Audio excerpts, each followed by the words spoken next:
Oxygen என்றாலே அது மரங்களில் இருந்துதான் உற்பத்தியாகும் என்பதை நாம் அறிவோம்.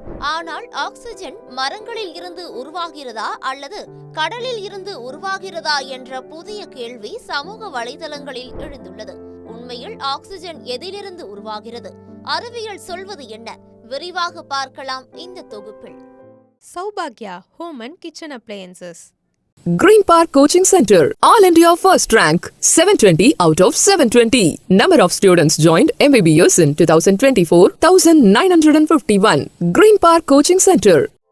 நாம் பள்ளி பருவத்தில் படித்த அறிவியல் எல்லாம் தற்போது அப்டேட் ஆகி வருகிறது. அந்த வகையில் இவ்வளவு நாள் உயிரினங்கள் சுவாசிக்கும் ஆக்சிஜன் தாவரங்கள் மற்றும் மரங்களில் இருந்துதான் கிடைக்கிறது என கூறப்பட்டு வந்த நிலையில் அது உண்மையில் மரங்களில் இருந்து கிடைக்கிறதா அல்லது கடலில் இருந்து கிடைக்கிறதா என்ற டிபேட் இணையத்தில் எழுந்துள்ளது.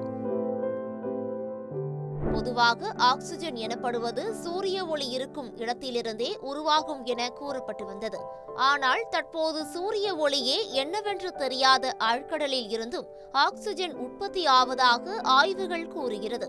இப்படி உருவாகும் ஆக்சிஜனுக்கு டார்க் ஆக்சிஜன் எனவும் பெயரிடப்பட்டுள்ளது.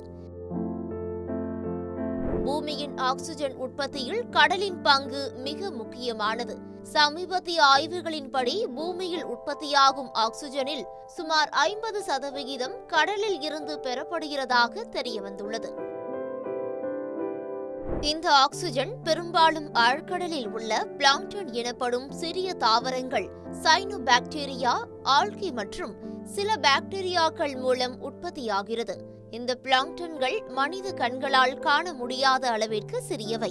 ஆனால் பல பிளாங்டன்கள் ஒன்று சேர்வதால் தான் கடலில் பச்சை நிற மாசுகள் போன்ற படிமங்கள் உருவாகின்றன. இதை நம்மால் காண முடியும். ஆனால் கடல் மூலம் கிடைக்கும் ஆக்சிஜனின் அளவு அவ்வப்போது மாறுபடுகிறதா?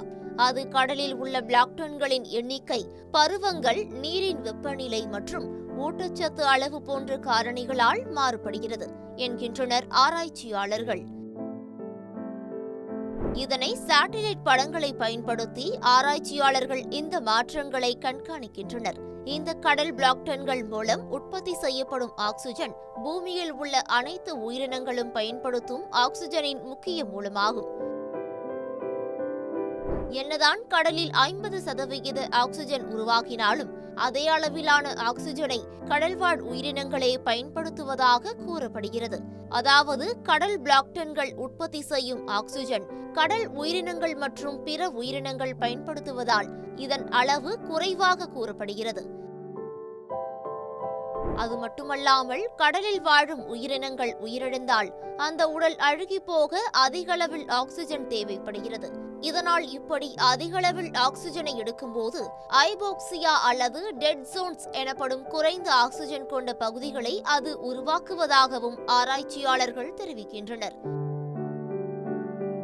இம்மாதிரியான டெட் ஜோன்ஸ் உருவாகாமல் இருப்பதை தடுக்க ஆராய்ச்சியாளர்கள் வழிகளை கண்டறிந்து வருகிறார்கள்.